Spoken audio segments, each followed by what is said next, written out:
Again, welcome to my YouTube channel where we will be learning Unix command and use of the same in basic shell scripting.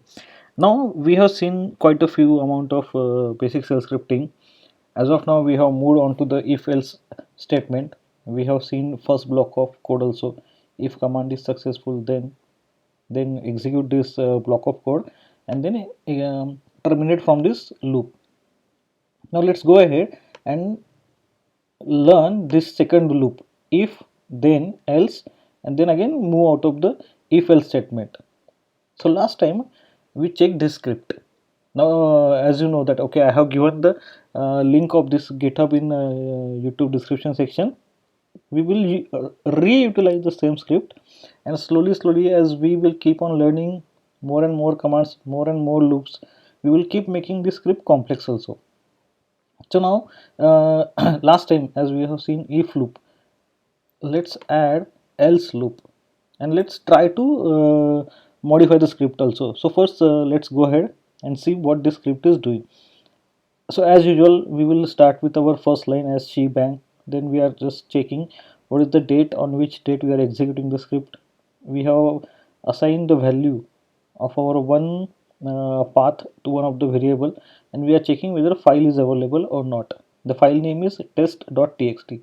I hope if you are executing the script, then don't just copy paste and execute the script. Try to remove this part as well, or let's say keep it as it is. Hash out this part, and see if I will just hash out this part and see if you do like this way and then execute the script, what happens, why execution fails, or whether it gets successfully completed or not, why it is not getting successfully completed. Like this way you need to learn few things by yourself, or sometimes just do one thing instead of this one, just make it two. Do the spelling mistake by yourself and see how this script execution goes in wrong direction. Because knowing command or seeing how script execution is happening, the most important part is if you come across any error message, then how to resolve that. So that's why last time the way I was explaining, you have to double click on the variable. So if you are getting any error message, then you can come over here and you can check, okay, on this line or for this variable we are getting the error message, then first double click on that variable. So you will understand, okay, by mistake instead of one you have mentioned two. So this is just to give you confidence. You don't just blindly follow my method also. If you are confident enough, if you have understood the scripting, then try to do such sort of try to bring some errors also. We will definitely give one dedicated session how to, if we are having such sort of spelling mistake, if intentionally we are doing such thing, what kind of error messages we are getting, we will see that. But at least let's cover the basic things, basic few more commands and basic few more scripting, and then once we move on to the complex scripting, that time we will see this error message also and how to resolve those error messages. So if you compare the last script what we learned for only if then why, we have added simply this else block. So here we were saying that okay, if this file is not available, this message should print as it is. Now while showing you the script execution, what I will do, let's try to first execute the previous script and see. So if I scroll, if I bring this down, and if you see here there was no else. So what exactly is happening over here, when this ls command is executing onto this path and checking for this file with this extension, whenever I'm clicking on this variable, just have a look that okay, all those variables are getting highlighted. So when this ls command is executing on this path and checking for this file for this extension, and if it is not available, then for this if there is no alternate loop or alternate message, it is just printing that okay, this command this command itself has failed and it says no such file or directory. But in the next script we have added this else.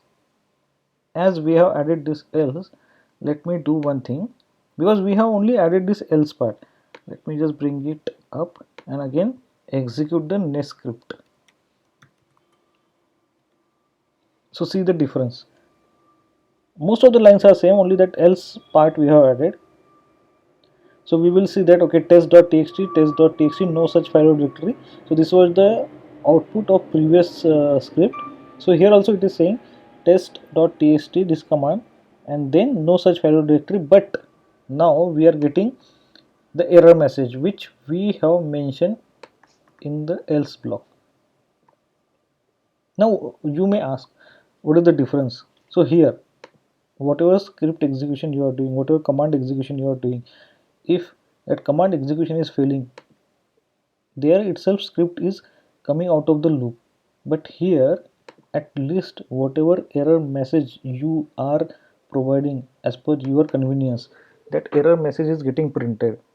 So for the production support team, they will understand this message in a better way than this one. Now let's do one thing. Let me add my own name, because this is echo statement, and let me do this thing. So see, my name itself is appearing.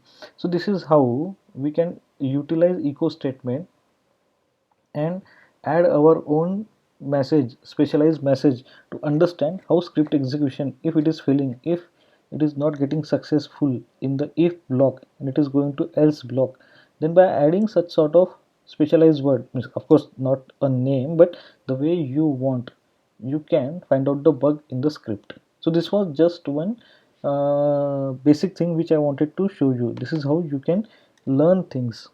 So I will just save this and I will do one thing. I will clear the screen and again I will execute this script. Let me see if I can bring the script. So script is visible. Now let's execute. So it says file doesn't exist. So of course exiting. Now let's go ahead and create the file. So this is the path and this is the file name. And I will again re-execute the script. So now script has been executed. Of course, in the previous command we have created the file. So the message is appearing as it is, file exist. Now the way I added my name, you can add your means whatever message you want to add. Script execution successful, script execution failed. You can remove this. You can, means if you don't want all these things, you can remove all these things. Not an issue. It is not necessary that the way I have mentioned all those things here, you have to go ahead with the same thing. This is only for your understanding. Once you understood that okay, this is how if block is executing, this is how if else is executing, you are free to use the variable, you are free to use your own echo statement. Now this was if else, but I wanted to show you one more thing. I have modified this same script in one more way. So this is the way I have done things over here. So interesting thing to see in this script is this one special character, dollar question mark. Now let me just explain you what exactly it is performing. What is the use of this dollar question mark? See, I'm executing the script ls. So it is listing all the files. Now I will just do one more thing, ls, and I will say check whether any file name Vaibhav is available. So it says no such file or directory. To capture the output of this ls space Vaibhav command, this command we use in Unix, echo dollar question mark. So this states the immediate previous command which has executed, the output of that was success or failure. So if one appear means it is failure. Now let's say once again, let me execute the command ls. So it has given me list of files. I will re-execute echo dollar question mark. See, this time it is 0. Why it is 0? Because when I just simply executed ls command, it gave me list of all the files. But when I was executing ls Vaibhav, then of course Vaibhav file itself is not available. So it is bound to fail. So that's why dollar question mark value is 1. And here dollar question mark value is 0. Now what can I do? What is there any other way? I hope this one is clear. Or I can do pwd. So this was the command pwd. It gave me this message. Let's check echo dollar question mark. Because pwd output we received, so echo space dollar question mark value is 0. Let's do one spelling mistake, pws. So it says command not found. Now let's check echo dollar question mark. Of course this is not 0, this command itself is wrong. So something else other than 0 we received. It means that whatever we have executed previously, that is not correct. Other than 0 is failure. So we will clear the screen and we will again move to our script. Because from here onward, because as we are learning if else, so in if else we have to learn operators, string comparison, numeral comparison. So that's why we will be using too much, we are going to make use of this too much. And that's why in previous script, because previous is straightforward, if you remember how we have seen copy and move, the same copy and move we have modified over here. The same this script we have modified in if else loop. Now the same script, we are just we are not doing something new every time. Whatever one script we have created in our first and second session, the same script we are just using again and again. So if you see what exactly we are doing, first we are executing the command itself. We are saying check on this path whether this file is available or not. So when this command will execute, it will have a output. If that output is equal to 0, now this is what you need to understand. Okay, when we are checking two numerals, this is how we are going to check in if else. We have to use hyphen eq equal to 0, then this block of code will execute. If it is 1, then this block of code is execute. But of course if you compare this script and the previous script, you will find that okay, else block of code is same. Of course else block of code is same. Then why I did this something different?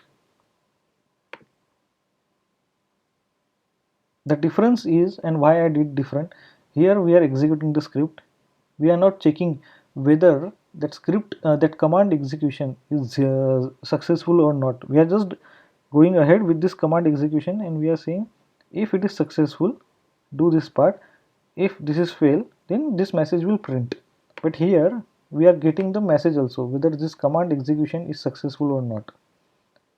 While doing string comparison or numeral comparison, then this part will, or there is when we are doing this file comparison, whether file is available or not, or if file is available, whether that file is 0 byte file or that file has some sort of data, that time this is very much useful. So rather than going ahead with simple thing, why not to go ahead and learn this thing also. Now if you remember the same script we have used in our move and copy command, this is what we have done, mkdir make a directory. Now I didn't execute this script, so let's try to execute and see whether this script get successful or not. So let me also read it. It is mkdir path2 and then path2 means this. Okay, we have provided the slash also, so I will just double click on path2 so that all this path2 will get highlighted. I will double click on this ymd. So ymd means okay, we are creating directory in this format to yyyymmdd. Then we are saying path1. So again double click on path1, see whether all these are getting highlighted, file extension. So we are moving that file to path2. Then this is correct. Okay, so this is the one slash which we have given.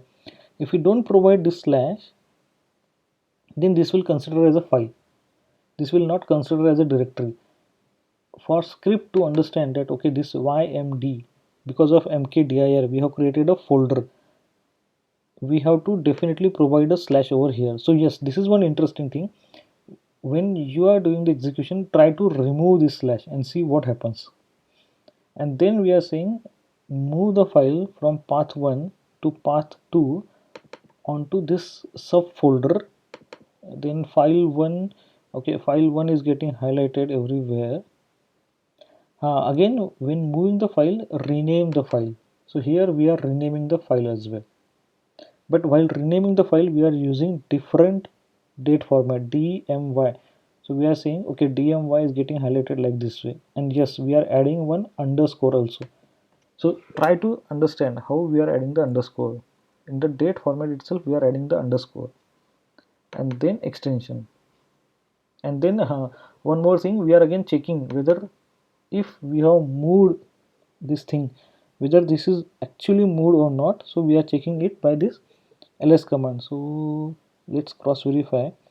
Path 2 is getting highlighted, this ymd, then again file, then again dmy, and again extension, and then we are saying exit 0. So let's try to execute this one. Let's see whether this gets successful or we get error message.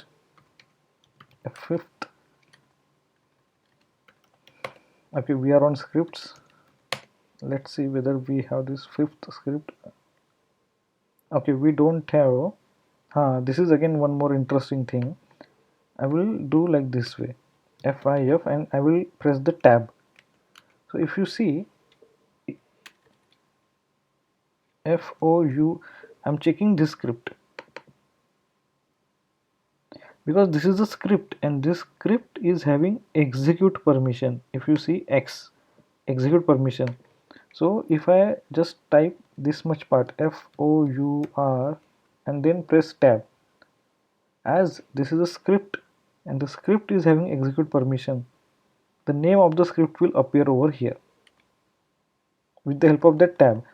But although this is also a script, and if I type FIFT and then hit tab, nothing is happening because this script is not having execute permission as of now.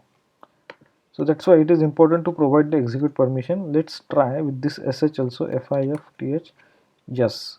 Now when we are executing a script with the help of sh, then it is not necessary that script should have execute permission. This sh, the whole purpose of sh itself is execute whatever is provided over here. So let's hit enter, and yes, so we got the output. The file is available, today's date. So here is the today's date is, and then test.txt file is there.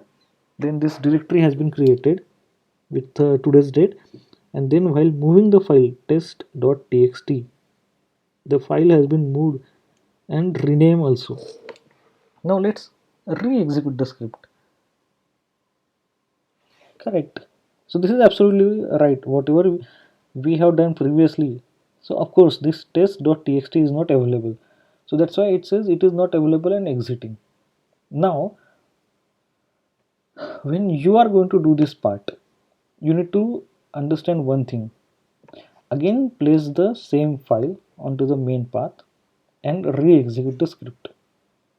Try to understand if mkdir and path is already created, how your script will behave, whether it throws any error or it gets successful. And please provide your comments means what exactly you have observed. I hope you like this session. Please subscribe to my YouTube channel and please hit like button also. If you have any queries for whatever things we have covered, please provide your comments. Thank you very much, guys.